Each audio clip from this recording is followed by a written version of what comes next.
Boa noite, alunos. Desculpa o improviso, espero que vocês possam escutar bem e que a gente possa trabalhar de uma forma produtiva. Primeiro, gostaria de falar, a gente vai fazer uma explicação, uma explanação do conteúdo, que vai ser nosso módulo de hoje. Estamos começando nosso módulo 1. Nosso módulo 2, na continuidade, que aborda o tema da cinemática. Tudo bem? Logo após a cinemática, eu gostaria que vocês fizessem alguns exercícios. Durante a gravação do vídeo, não sei se vai ser possível enviar fazer um questionário para vocês, mas se tiver questionário, eu vou postar logo embaixo um link para vocês acessarem. Caso contrário, eu vou passar para vocês em forma de mensagem pelo grupo as questões que seria interessante vocês fazerem, ok? Vamos começar? Então, o que seria a cinemática? A cinemática a gente entende que é o estudo do movimento sem a gente se preocupar com o que faz com que aquele movimento aconteça. Ou seja, a gente acaba dizendo a causa do movimento. Essa causa do movimento a gente estuda um pouquinho mais adiante, que é na parte da dinâmica. Então, para a gente conseguir entender processos e como que é o estudo de um movimento, a gente começa por duas classificações de um corpo. Um corpo ele pode ser um ponto material ou então ele pode ser um corpo extenso.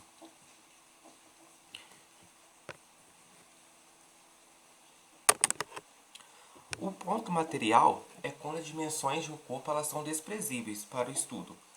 Como assim? Imaginem uma estrada bem longa, como a rodovia de São Paulo de Belo Horizonte a São Paulo, por exemplo. Nessa rodovia e você tem um ônibus trafegando por ela. O que você vai observar? Imagine que você está assim supervisionando, imagine que você está em um avião. O que você vai ver se você conseguir localizar essa trajetória, esse percurso, esse caminho feito pelo ônibus? Você vai ver um pontinho, né? Um ônibus uma coisinha bem pequenininha numa linha grande, bem comprida. Então isso é um ponto material. É quando as dimensões do corpo elas são desprezíveis, elas não são tão relevantes para o estudo do movimento. A gente considera como se fosse uma partícula. E o corpo extenso é o inverso. É quando as dimensões de um corpo elas são muito importantes. Elas são relevantes para o estudo. Como, por exemplo, um trem passando numa ponte. É um exemplo clássico que a gente tem. Desculpa, a chuva está molhando todo o nosso desenho. Mas aí a ponte, ó, o trem, olha a dimensão desse trem. O trem tem quase que um pouquinho maior do que a ponte. Então as dimensões do trem será relevante para calcular, por exemplo, a velocidade com que ele passou, qual foi o tempo de percurso, a posição que ele estava próximo à ponte. Então essas dimensões eles serão importantes. A gente vai ver alguns exercícios mais para frente, como a gente pode estudar, como um corpo extenso estará presente no movimento. Já que a gente entendeu como é um corpo extenso, agora chegou a vez de a gente conseguir avançar no nosso estudo. A gente passa para a trajetória. Já que eu já sei que existe o ponto material e o corpo extenso, falta estudar a trajetória. O que seria a trajetória? A trajetória é o caminho percorrido pelo móvel que se move. O que acontece nessa trajetória? A trajetória é uma forma que a gente dá um nome para quando você define o caminho, a origem, ponto de origem, o ponto final, não é que seja o ponto final, você dá um sentido para essa trajetória. O que seria esse sentido?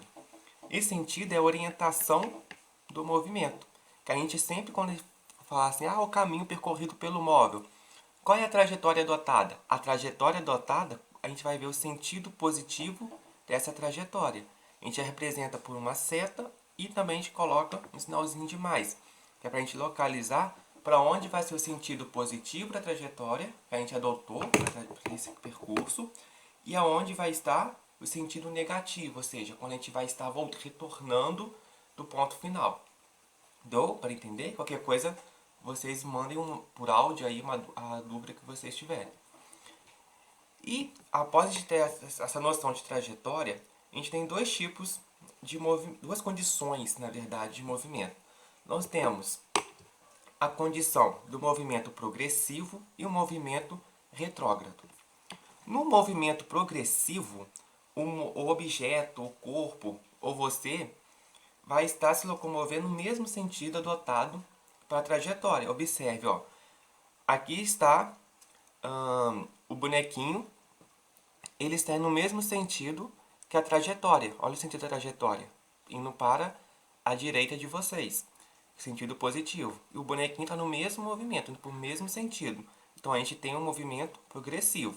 Mais adiante a gente vai entrar na velocidade e a gente vai perceber, eu já vou fazer uma prévia, que quando a velocidade do móvel está no mesmo sentido que da trajetória adotada, a gente tem um movimento progressivo. Enquanto no retrógrado é ao inverso. É como se você estivesse voltando para o ponto inicial. Você começou a trajetória, foi até um certo ponto, que era datado como positivo, e está retornando. O que você está fazendo? Você está no sentido oposto. Quando você desloca no sentido, desculpa aqui, desloca no sentido oposto. Oposto da trajetória. Se eu estou contra a trajetória, então eu estou em movimento retrógrado. Como a gente viu a trajetória, depois que a gente pensa na trajetória, a gente tem que pensar o quê? O que que eu vi nessa, o que que o bonequinho estava fazendo na trajetória? Ele estava se movendo. Se ele se move, a gente tem que estudar o deslocamento desse corpo. Então, quando a gente fala em deslocamento, a gente entende como deslocamento escalar. Mas também a gente tem a distância percorrida, a distância que esse bonequinho percorreu. E distância e deslocamento escalar são diferentes. No deslocamento escalar, ele leva em consideração apenas a posição final e a posição inicial desse corpo. Enquanto a distância percorrida é todo o percurso, é a soma de todas as posições, digamos dessa forma. Igual nesse exemplo que a gente tem aqui embaixo. Desculpa, voltando aqui no deslocamento escalar. O deslocamento escalar, ele é dado por quem? A diferença da posição final menos a posição inicial. Então, vou aqui no exemplo do percurso. A gente tem aqui no centro urbano e a zona rural. Então, uma pessoa que vai se locomover até chegar na zona rural, ela percorre um trajeto de 50 quilômetros. Mas se você, como a gente tenta o deslocamento escalar, é como se você tivesse uma orientação. Você orientou a linha, a distância, a menor percurso, a menor distância entre a zona urbana e a rural. E você escalou, fez uma escala. Aqui está a escala das posições.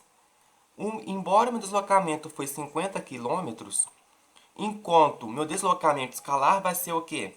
A posição final não foi 30 aqui na nossa escala, e a distância, a posição inicial do meu deslocamento era zero. Então, qual seria o deslocamento ΔS desse corpo? ΔS seria igual a quê? SF menos SI. O que é meu SF? 30 quilômetros, não vou botar o K aqui, menos zero. Então, meu ΔS é de 30 quilômetros. Esse foi o deslocamento escalar. Lembra do vetores? Deslocamento escalar, embora a gente não esteja estudando como uma forma vetorial, mas ele é um vetor. O vetor tem como característica os pontos, a menor distância entre dois pontos, certo? É definição de reta também. Então aqui, enquanto o percurso realizado vai ser a nossa distância percorrida. A distância percorrida pelo esse móvel, que saiu lá da zona urbana para chegar na zona rural, percorreu 50 quilômetros. Essa foi a estrada que ele fez. Esse foi o trajeto. Ok? Então, a distância percorrida, 50 quilômetros.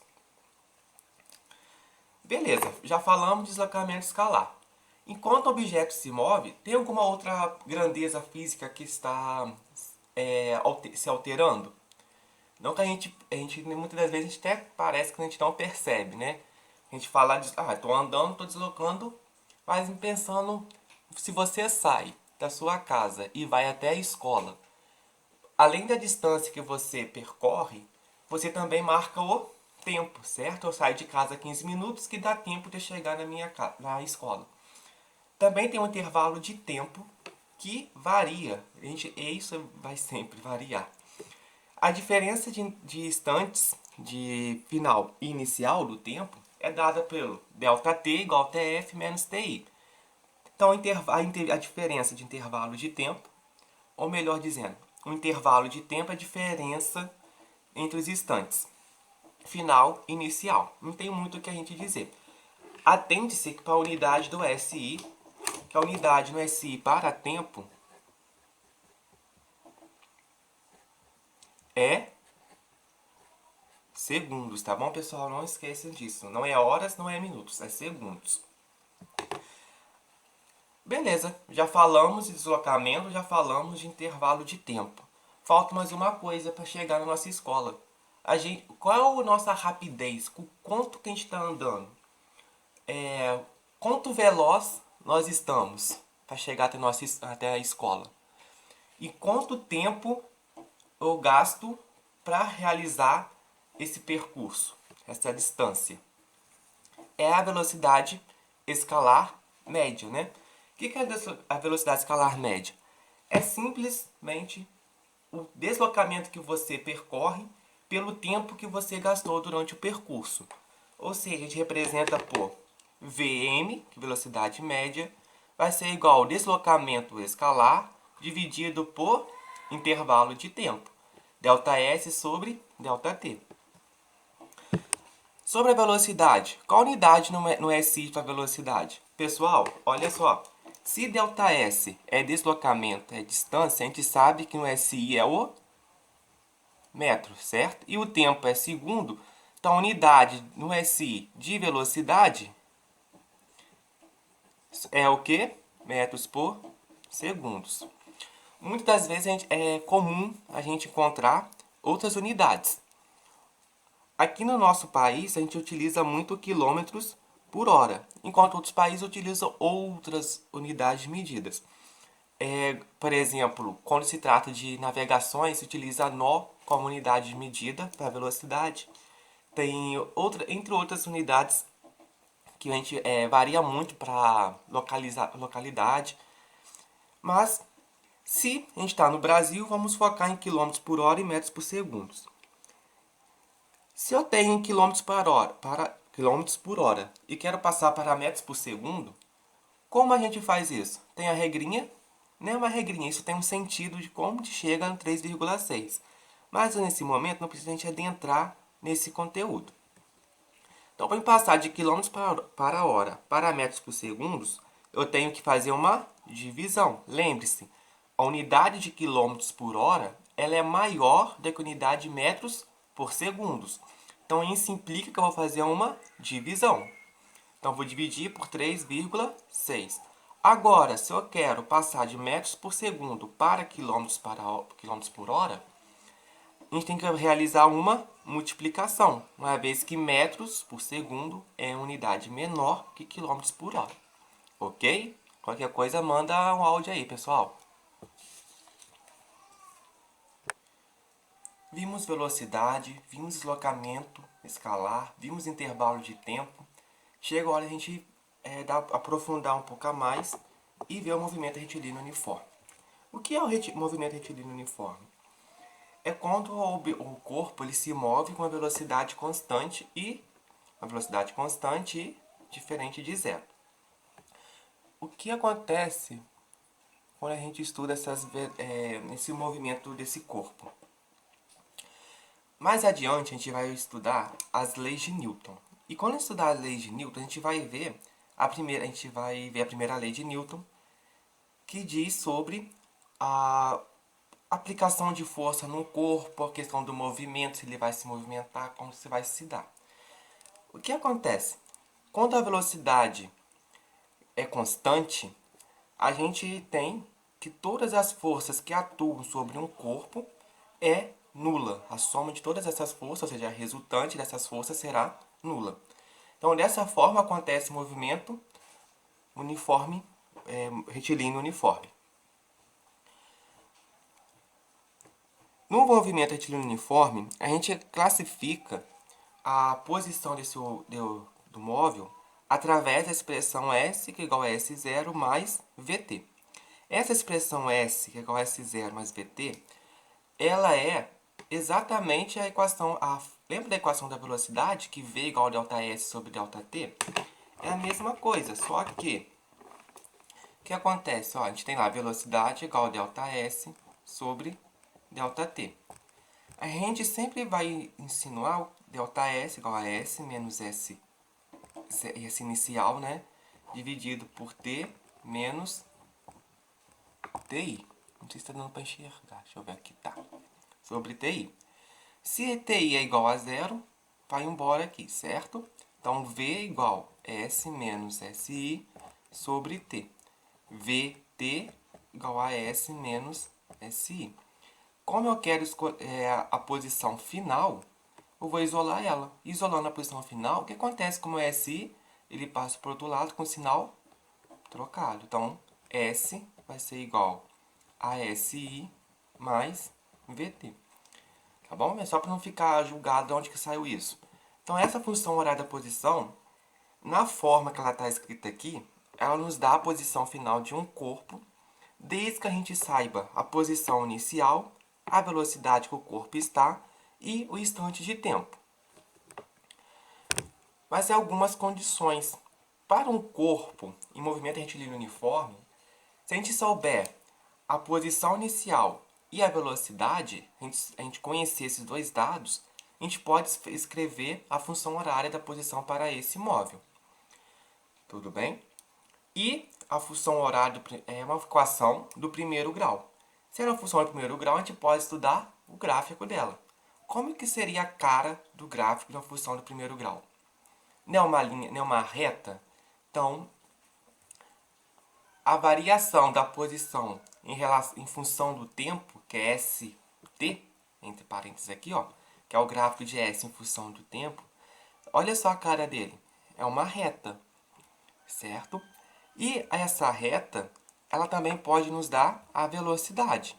Talvez o problema te dê um gráfico S por T, mas você não sabe a velocidade do corpo, não te falou lá no enunciado. Você pode encontrar através da tangente de θ. Por que da tangente de θ? Vamos ver com calma. Porque a velocidade, se você pega a expressão S igual a S0 mais SI, né, pessoal? Mais VT.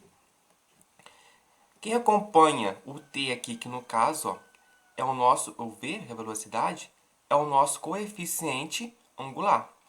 É o nosso coeficiente angular da reta. Então, se a gente for usar a trigonometria e desenhar um triângulo retângulo aqui, ó.